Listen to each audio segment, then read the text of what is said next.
бестселлер китептерди коетмуз. Мына ошолордун бардыгын окуп чыккандан кийин мен бир жыйынтыкка келдим.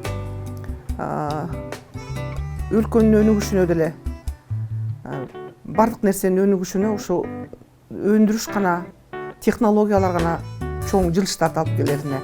Себеби өндүрүшкө чейин мен өзүм баягы алып сатып деле көргөм. Алып саткандан деле адам байып деле бир астыга деле жылып кетпейт экен.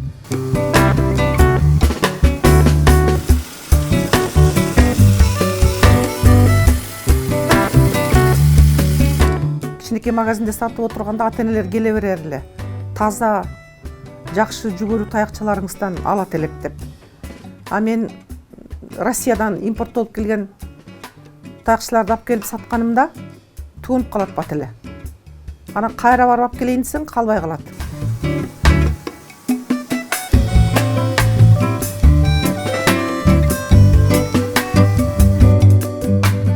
Бул жерге местный продукция чыгара турган цех, бул жерде 2 линия турат. Бул жерде болсо экспортко кете турган, бул жагында 2 линия турат.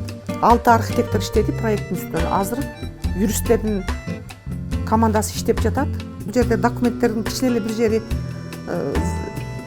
закондорго же нормативдүү актыларга туура келбей калса, анда биз инвесторлор менен дагы иштеше албай калабыз. Жана товарларды экспортко чыгарганга дагы өтө чоң тоскоол болот. Ошон үчүн биз шашпай профессионал юристтер менен профессионал архитекторлор иштеп жатат.